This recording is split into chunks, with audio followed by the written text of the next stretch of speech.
Bem-vindos ao Conceito Podcast. Hoje vamos abordar quando o seu plano de saúde te nega uma cobertura. Comigo, a doutora Carol Gondinho. Obrigada pela sua participação. Obrigada, Sônia. Obrigada mais uma vez por estar aqui.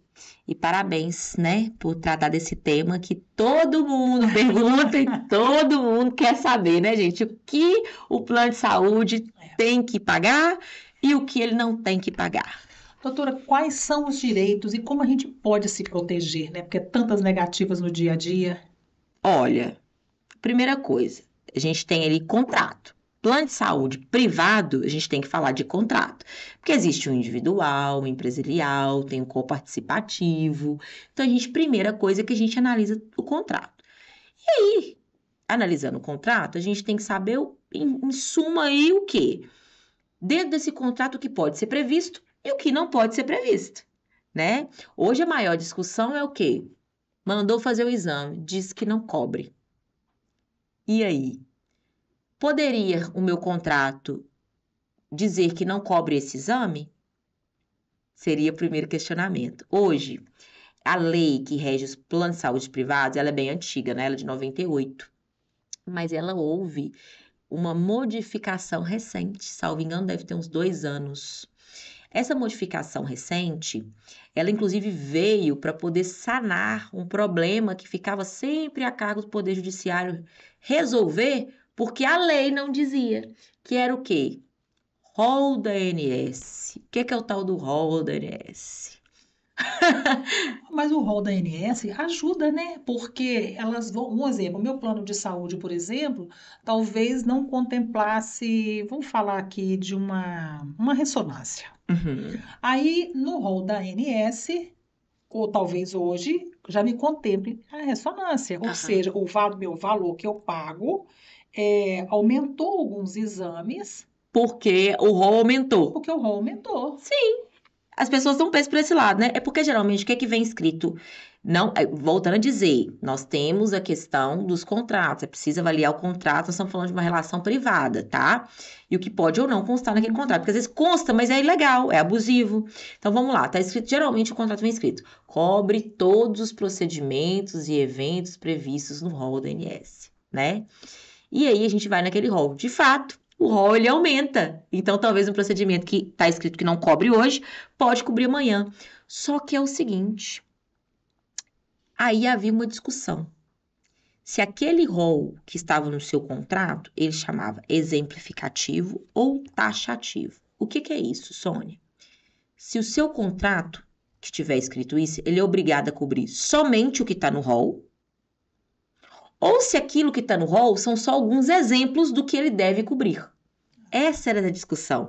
Se era exemplificativo, se eram só exemplos, ou se ele só deve cobrir só o que está ali, que é taxativo. A lei dos planos de saúde, havia uma discussão em relação a isso. Falava que ela não era tão clara, outros falavam que era bem clara, que dizia que só era obrigado. E aí havia entendimentos judiciais, porque falava que ele restringia o entendimento do consumidor. Porque a gente está falando de plano de saúde privado, quase todos os planos de saúde, ele responde pelo Código de Defesa do Consumidor. Salvo um tipo de plano de saúde que chama autogestão, que aí não responde pelo Código de Defesa do Consumidor. Mas a maioria sim. Então, falando de consumidor, a gente falava de uma expectativa, que quando você via escrito lá, todos os procedimentos e eventos, significa que o quê? Ou quando eu precisasse, ia estar coberto. Então, assim, havia diversa discussão a respeito. A gente ia para o guardião das leis, né? A gente ia para o Superior Tribunal de Justiça, eles tinham um voto e ficava naquele negócio todo. Última vez que houve uma modificação, eles falaram não. Eles mudaram o posicionamento majoritário, que a gente fala que antes a maioria deles, era que era exemplificativo. E alguns juízes seguiam. Outros não. Que eles entendiam que era o quê? Se o médico indicou, aqueles que estão lá no rol são só exemplos do que pode. Deve ser coberto. Até porque o rol, ô Sônia, ele tem todo um processo para ser inserido nele. O procedimento ele não basta ter efetividade para ser reconhecido nele. Entende? Então tem toda. Por isso que tem que ser levado em consideração isso também. E aí havia essa discussão, e cada um ficava decidindo de uma forma, até que eles mudaram, eles tinham um entendimento majoritário que era exemplificativo, e há 2 anos eles falaram, não, é taxativo. A relação privada, Se ele assinou daquele jeito, é desse jeito. E assim foi, enfim, foram determinadas fundamentações para chegar nisso. Só que eles fizeram isso no meio do ano. No final do ano foi editada a lei, que modificou essa lei dos planos de saúde privada. Inclusive, tem uma ação, salvo engano, no STF para tentar modificar isso. Falando que é inconstitucionalidade, enfim. Por quê? Agora a lei diz o seguinte: sim, os planos de saúde, eles devem ser obrigados a cobrir os eventos, né, e procedimentos previstos no rol da ANS. Mas os planos de saúde também são obrigados a cobrir exames, procedimentos e eventos da saúde não previstos no rol da ANS. Olha para você ver. E os contratos têm que obedecer quem? A lei. Uhum. Se o contrato aqui prevê algo que a lei não te dá de direito, o contrato ele não pode ser. Isso aqui está abusivo, você está restringindo. Ok?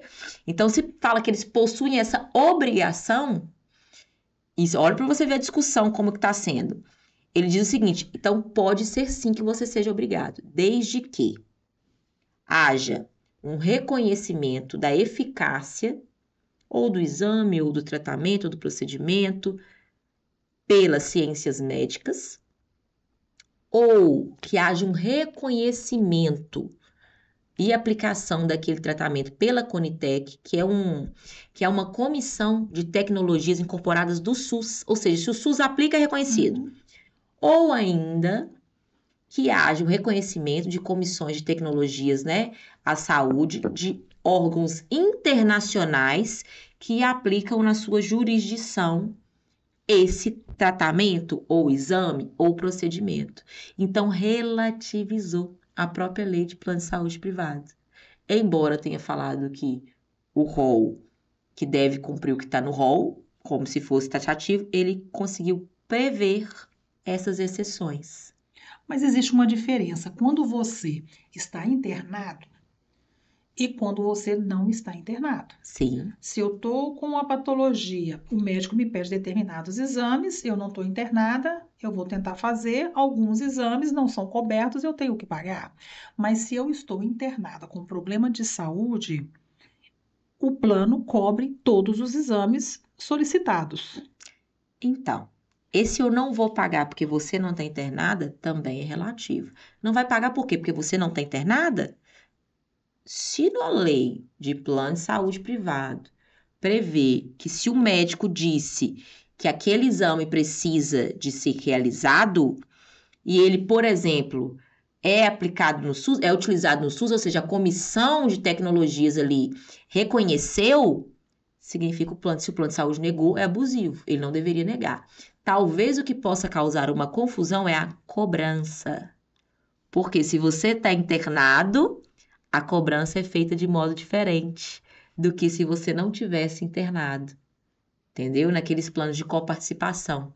Isso causa bastante confusão. Aí você vai falar que cobre um e que o outro não está cobrindo. Mas não é. Às vezes a diferença é no tipo da cobrança. Eles não podem cobrar como se você não tivesse internado, como se fosse separado. Uma taxa de internação mais uma taxa de cada exame. É isso que não pode ser feito. Mas o exame em que ele é indicado pelo médico, que ele respeita isso que eu estou te dizendo, estando internado ou não, se está previsto que é obrigação do plano de saúde cobrir, ele tem que ser coberto. A gente ouve muito também falar em questão de medicação, Uhum. onde a pessoa está passando por algum problema de saúde grave e que o valor da medicação é valores super altos. A família não tem condições de comprar medicação e o plano de saúde também não fornece. Uhum. O plano de saúde, ele tem obrigação de fornecer remédios? Depende. Essa pessoa está internada, hospitalar ou internada em casa, ou essa pessoa não está internada? Então, fala das três situações. Por exemplo, internada, uma coisa, por exemplo, que as pessoas conversam muito, home care. Home care, a gente não tem uma lei específica de home care, embora o SUS ele tenha uma lei sim de atenção domiciliar. Ele se subdivide, equipe multidisciplinar, internação domiciliar, ok? Dependendo da equipe multidisciplinar, ele não pode ser obrigado a cobrir o medicamento. Lembrando que nós estamos falando de um contrato privado, que a gente precisa de ver o que está também na previsão. Existem planos de saúde, Sônia, que são de autogestão, que são, por exemplo, aqueles planos de saúde quando você não tem uma lucratividade e basicamente você paga pela manutenção. Isso acontece muito com, às vezes, servidores públicos. Às vezes tem plano de saúde de autogestão. Então, é um pouco diferente essa análise também. Por quê? Esse plano, por exemplo, de autogestão, pode estar prevista essa proteção, inclusive a medicamentos, ainda que não forneça de modo deliberado quando você peça. Entende? Pode você conseguir pegar os preceitos ali e conseguir sim a medicação. Existem outros, por exemplo, vamos falar aí que acontece muito com a pessoa está tentando engravidar, descobre uma trombofilia. A administração, por exemplo, das injeções, né, que existem nos nomes, sim, você pode conseguir que o seu plano de saúde arque com ela.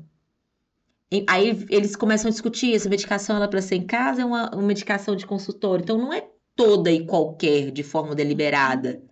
Depende da situação. No caso do home care, por exemplo, se tiver por hospitalar, é uma extensão do hospital, então deve ser fornecido para a pessoa em casa, porque o hospitalar, o home care de internação domiciliar é uma extensão do que é o hospital. Então, deve ser fornecido. Todos aqueles cuidados que deveriam ser feitos na internação, eles devem ser feitos lá. Por equipe multidisciplinar. Não, são todos que determinados planos de saúde são obrigados. Mas a depender do plano de saúde, ele pode ser que seja obrigado. E aí, é que nem eu tô te falando. Existem planos de saúde que, principalmente hoje, que a gente mais vê aí, ligados a servidores públicos, os próprios princípios deles, porque tem uma lei específica. Nós não estamos falando de contratos que devem obedecer à lei do plano de saúde privado. Nós estamos falando, por exemplo, Polícia Militar do Estado de Minas Gerais. Tem uma lei específica. E aí a gente tem que fazer o quê? Uma leitura daquele tipo de plano de saúde, naquela lei específica. O que diz aquela lei específica? Ela respeita a lei maior? Nós estamos falando de que tipo de lei? Porque há uma hierarquia. Em que há respeito aqui? Então, às vezes, não há previsão expressa do nome dos medicamentos, mas há previsão que deve proteger e oferecer. E aí você requisita, eles negam, mas você pode ter o direito de receber. Então, a primeira coisa é saber qual é o seu plano de saúde, qual o seu tipo de plano de contratação, e a partir daí traçar os caminhos do que é obrigado a fornecer e do que não é obrigado a Ou fornecer. seja, quais são os seus direitos, né? Mas muito das vezes, quando você lê um contrato, você olha e fala assim, eu não tenho direito quase nenhum. Aí a gente cai naquela situação que pode ser revisto, né? Porque você está ali, se você tem um plano de saúde que é para resolver o seu problema de saúde, e o próprio contrato às vezes te dá umas limitações, então a gente tem o direito e o dever também de ir atrás, né? Então, se assinou o contrato. Então, primeira coisa, a gente tem consciência que ainda que você não soubesse, você assinou, seja por pressa, por desespero, por desconhecimento, você assinou. Então, o que cabe agora nesse momento? É olhar, um profissional olhar dentro daquele contrato, se todas aquelas cláusulas, elas são legais, se não há cláusula abusiva. Exemplo, tem um contrato de plano de saúde e está escrito assim, não, esse contrato não está incluído quimioterapia, ok?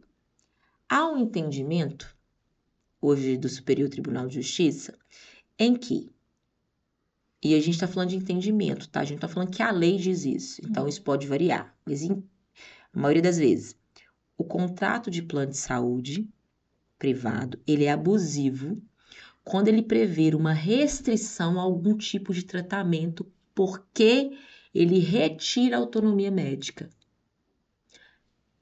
Ele não está falando, preste atenção, que ele não está falando da doença. Limitar doença é uma coisa. Por exemplo, há uma limitação, não posso falar em todos, porque como eu disse, o contrato é privado, há uma autonomia de vontades, que acontece muito em relação à cobertura de internação, por exemplo, por tratamento psiquiátrico. Eu não sei se você já ouviu falar nisso. É frequente os contratos não ter a previsão da cobertura da internação por tratamento psiquiátrico. Mas parece que já está conseguindo. Então, Depende da forma que está no contrato. Porque dependendo, você não pode proibir o tratamento. Mas tem sido entendido que, a depender da doença, você pode deixar de cobri-la se tiver constando no contrato que você não cobre a doença. Você não pode cobrir o tratamento, porque senão você tira a autonomia médica. É o mesmo que você ter um câncer e o médico não poder prescrever ali um tratamento com quimioterapia. E ele ser cooperado daquele plano de saúde. Estou dando um exemplo de cooperado, mas isso em várias situações, ou credenciado, pode utilizar, são várias terminologias possíveis. Então, você estaria limitando. Então, por isso que há essa diferenciação. E é como eu disse, um outro exemplo que tem acontecido, que tem no contrato, mas está sendo relativizado. Houve uma edição de uma normativa, há mais ou menos uns 2 anos também, ela é especial para os transtornos globais do desenvolvimento. Dentre os transtornos globais do desenvolvimento, estão inserido o autismo. E aí, o que acontece? Lá, nessa normativa da ANS, inclusive anterior a essa edição da lei que eu disse, ela diz o seguinte, que não podem haver limitações de sessões para psicologia, terapia ocupacional, para essas pessoas portadoras do transtorno, tá?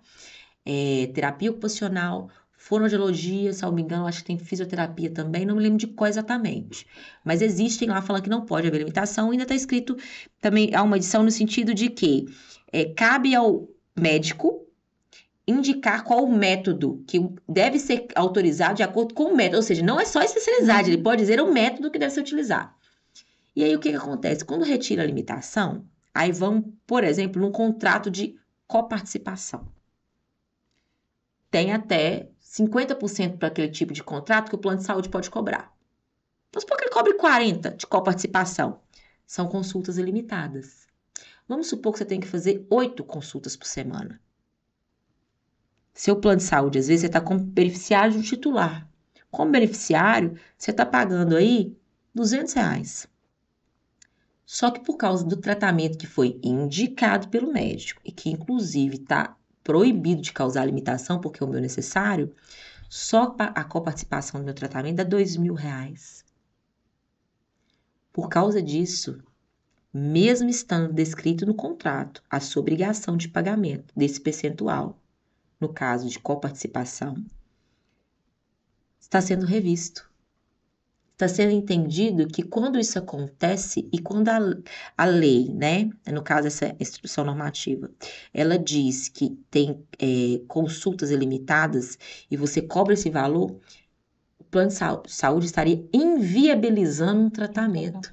E ele não pode restringir o quê? O tratamento. Entendeu? Vai pegando o mesmo raciocínio. Então, Nesse caso, se a pessoa quiser entrar com um processo retroativo dos valores pagos, como é que fica? Ela pode entrar, porque ela pode entender como abusivo, sim. Vai depender do entendimento, né, daquele responsável pelo processo, do juiz, do desembargador, né, do ministro, tudo depende até onde vai chegar. Por quê? Isso aí que eu estou te falando não é uma lei que diz exatamente isso. A gente está falando de princípios, a gente está falando de entendimento de várias leis esparsas. Então, a gente vai ter essa variação, mas poder e ter fundamentação, encontrar fundamentação para isso, é possível sim. É possível. Mas é como eu disse, vai caber muito e tem muitos casos hoje, principalmente, a gente está falando aí do autismo. Isso aí acontece tem acontecido muito. No caso da patologia de alcoolismo, das drogas lícitas e ilícitas, eu acho que não tem um plano que cobre, né, esse tipo de internações, de desintoxicações. É direito do cidadão? Depende. Como é que você vai saber que é direito nesse caso? Lembra que eu te falei que tinha aquelas internações psiquiátricas que poderiam, por exemplo, tratar doenças? Então, há doença, por exemplo, que há aquela restrição para internação. Então, neste caso, às vezes, da doença, pode ser entendido de modo desfavorável. Mas, por exemplo, eu tenho alcoolismo, eu vou ter que passar por psiquiatra, por um tratamento com medicação.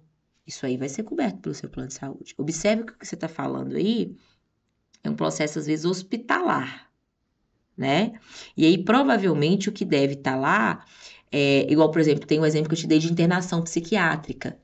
Já deve estar colocado doenças psiquiátricas para tal. E mesmo assim, por causa dessa relativização que eu estou te falando, pode ser que consiga essa cobertura. Porque, como eu disse, embora haja um contrato e haja uma autonomia de vontades, no caso de plano de saúde privados, mas também há outros tipos de plano de saúde, a gente tem que ser verificado se aquilo estão respeitando normas e princípios, se estão corroborados com o que diz a lei maior. A gente tem que olhar também esses outros planos de saúde, por exemplo, que a gente deu o exemplo de autogestão, né? Se ali, às vezes não está descrito exatamente, mas lá em cima está escrito o que é obrigação proteger e não está protegendo em seguida, e aí você pode sim buscar, porque a gente está vendo uma falta ali. Mas sim, por isso que é interessante, assim, o caso a caso, sabe, Sônia? Esses exemplos que você está dando, que você deu ao alcoolismo. Ah, e se for um exame tal, que eu estou internada ou se eu estou fora? Essas questões de exame, inclusive, eu verifico muito, que nem eu te disse, muitas vezes é o tipo de cobrança. Não é que não é coberto, que não é coberto, é que um é cobrado, que já está incluído, você não pode cobrar separado, e o outro é cobrado separado. Então, tem muito A disso. pessoa, ela pode ter uma negativa de um exame ou de uma consulta e pagar, pegar uma nota fiscal e recorrer, né? Também pode. Porque às vezes até ela entrar com um processo que aquilo ali tem um veredito, o problema dela já aumentou, já teve outros danos, né? Isso, pode sim. Ela pode, se for direito dela, de ter tido a cobertura aquele tempo e ela demonstrar isso, ela pode ser ressarcida sim. Eu, nesses casos, eu converso com a pessoa e vejo qual que é o tipo, ou de exame, ou tratamento, qual que é a situação financeira dela, e qual que é a urgência que aquilo ali foi solicitado, né? Por isso que é importante essa conversa. Eu já tive situações em que eu disse, olha, pode pagar, é melhor você pagar e a gente discutir isso judicialmente, porque como eu disse, meu trabalho é um trabalho de meio, não é um trabalho de promessa de resultado. Embora a gente tende, né, a buscar algo que a gente acredite ser real, um direito real. Então você pega e fala isso. Agora tem situações, por exemplo, que são muito caros. A pessoa não tem condição. E aí o que que você pode fazer? Você entra com uma ação e aí você faz um pedido que as pessoas chamam de pedido liminar. As liminares, as tutelas antecipadas, existem vários tipos de tutelas antecipadas, tá? Mas a gente pode sim fazer esse pedido e o juiz ele pode inclusive determinar a cobertura antes de chamar a outra parte, quando ela ser chamada já seja para cumprir. Ele pode, a depender da situação. Então, e inclusive isso depende do seu estado, depende da velocidade que o seu médico indicou aquele exame. Então, eu quando vou atender, eu verifico isso. Qual que é a condição financeira, né? Qual o valor do exame, qual a urgência dele. E sim, você pode pedir o ressarcimento que se depois. E ainda tem mais. A depender do exame, a demora dele, ou o que pode causar aquela negativa da sua vida, tem uma variação. Por exemplo, eu tenho um exame que é muito caro, que ele vai verificar sobre uma metástase. E aí eu não tenho esse dinheiro. Não tenho. E aí eu vou ter que entrar na justiça. Enquanto isso, eu tenho imagem minha cuidando de depressão. Entrei em estado de ansiedade altíssima. Aí eu vou demonstrar conflitos que eu tive familiares. Olha para você ver, nós estamos falando de cada caso é um caso. Olha como que ficou meu íntimo aí. E aí eu vou lá e comprovo que aquele exame ele tinha que ter sido autorizado. Viu? A gente vem pro dano moral. E dano moral é um entendimento muito subjetivo, vai depender de cada magistrado. Mas tem, por exemplo, um conceito que é muito utilizado de que negativa abusiva de plano de saúde, por si só, já causa um desespero. Entende? Já existem juízes que entendem que não por si só, mas que a gente precisa de demonstrar aquele caso. Então, por isso, é importante a gente, quando vai atender, pegar o relato. Mas era de quê? O que mais você trata? O que aconteceu nesse período? E ouvir o cliente.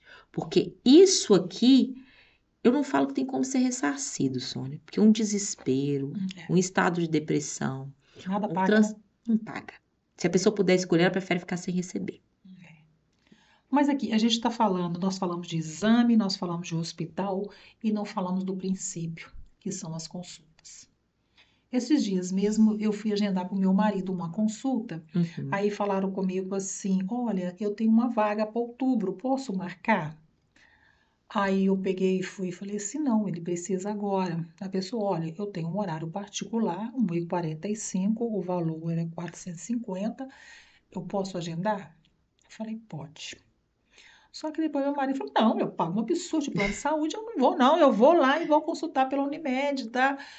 Aí o desfecho depois eu te conto. Mas aí o que acontece? Isso vem acontecendo muito de você ligar, algum médico é conveniado e eles não têm horário para te atender. Como é que fica?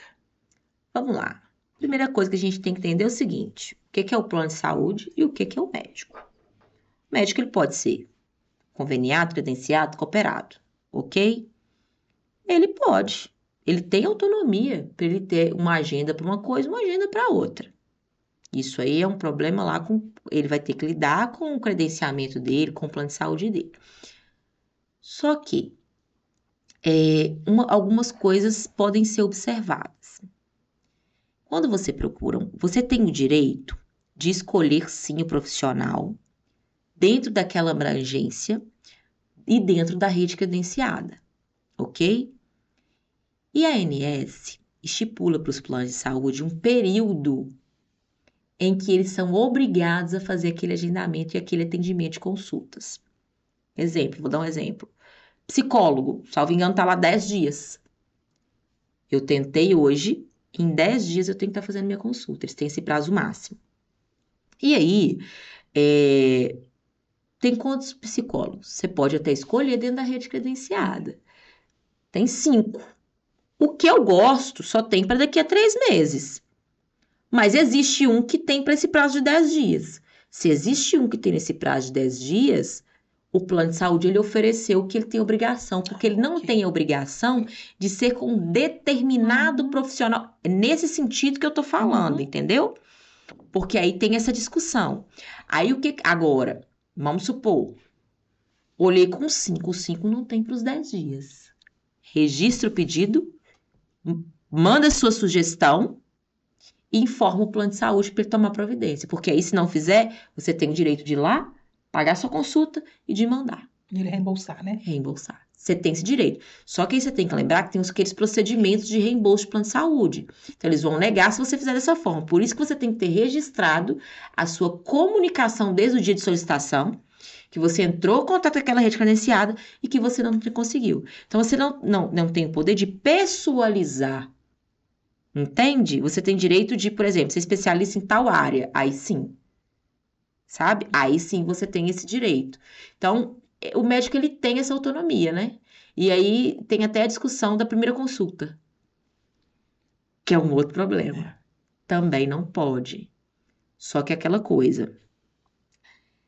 Eles também chamam de primeira consulta. A gente sabe que não pode ser feita essa cobrança, inclusive pode haver uma comunicação formal, né? O Conselho de Medicina, pode haver uma comunicação formal ao próprio plano, né? Só que aí ele vai passar a não chamar de primeira consulta. Ele vai dizer, eu tenho vaga particular na agenda tal e vaga na outra agenda. Porque essa autonomia de agendas, ele possui. É a do médico. Isso, mas aí depende de uma coisa. Ao contrato ou o tipo de regime que ele tem de coparticipação com o plano de saúde. Porque lá também há algumas obrigatoriedades que você não tem conhecimento. Então, você também pode pedir para ter. Embora não seja a sua relação não é diretamente com o médico. Ela é diretamente com o plano de saúde e ele possui um credenciamento, ele é cooperado. Entende? Então, é preciso ter e outra. Você precisa de ter registro da sua solicitação. Porque senão, como é que você vai comprovar Quando você precisou, porque existem prazos máximos para consulta, prazos máximos para realização de exame. Então você precisa de ter registro de quando você pediu isso. A partir do momento que a pessoa precisa de entrar com um processo via advogado, né, claro, para fazer determinada solicitação, não cria um bloqueio entre o plano de saúde ou o médico com aquele paciente? Sônia, isso depende de qual exemplo, assim, qual tipo de solicitação você imaginou? Me dá um exemplo. Você pede ao plano de saúde que te libere uma negativa, um exemplo. Às vezes hoje as pessoas estão usando fazer muita cirurgia da parte superior dos olhos. Muitos são por estética, mas muitos são porque estão prejudicando as Isso. vistas, que o olho vai fechando, vai fechando. Uhum, Ela tem uma negativa, o médico vai chegar lá e falar, não, eu só posso fazer particular. uhum, Aí ela entra com um processo.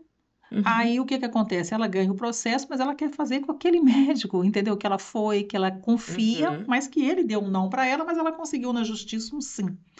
Não cria um ranço ali entre paciente e médico? É algo muito subjetivo. Eu já tive situação, por exemplo, em que a gestante foi acompanhada por um médico o tempo inteiro e esse médico falou que não estava sendo coberto o parto e que só iria fazer particular. A gente promoveu a ação na justiça e conseguiu que o juiz determinasse a cobertura e por aquele médico, porque há a Uhum, proteção da gestante nesse período. A gestante ficou muito satisfeita e ela entendeu que o médico foi muito bom, então não teve esse problema. uhum, Mas é um cuidado que é preciso tomar sim, até para saber, aquele médico ele é só credenciado, ele é cooperado, qual que é o papel dele naquele plano de saúde, até onde vai intervir e qual a forma que você está intervindo? Você está relatando algo de forma racional ou você está colocando uma emoção? É um absurdo, me ofendeu, me não sei. Porque isso também conta com a postura do profissional que vai estar do outro lado. Ele também não significa que ele é obrigado a fazer qualquer coisa, uhum. né? E é como eu disse, há uma proteção para determinadas áreas, por exemplo, a gestante, que é o direito do acompanhamento daquele profissional, e há a questão também de uma autonomia profissional. A gente também tem que dar um parâmetro aí. Então, depende do tipo de procedimento que você quer fazer e como que você vai solicitar aquilo ali na justiça. Porque, às vezes, o profissional, não é nem que você causa um embaraço com ele, é que ele fica sem lugar, porque ele fica entre a cruz e a espada. Então, eu tenho situações que não causaram, e uma outra que, assim, a pessoa nem quis, falou, eu não quero porque eu não quero arriscar. Hum. Mas nós somos humanos, né? É um medo, eu acho válido. Existe então o direito de ambas as partes, né? O direito do plano de saúde te dar negativa e o meu direito como paciente de ir atrás do que eu acho que é meu direito, né? Isso. E do profissional que já tá te atendendo, porque tem profissional que tá aqui dependendo e fala assim, tá bom, não sou credenciado mais. E aí? É, Aí você vai ter que ter um parâmetro muito grande aí para entender que ele tem aquela obrigação, é, para o judiciário entender. Então, assim, por isso que é uma relação delicada e que você deve ter exato. um bom senso aí na forma de você requerer seu direito. Como eu disse, uma coisa é você requerer seu direito, outra coisa é você achar porque você tem o direito, você retirar o do outro. Entende? São coisas Entendi. diferentes. Muito obrigada pela sua participação mais uma Obrigada a vez aqui você, com a Sônia. gente. Conceito Podcast, se inscreva em nosso canal.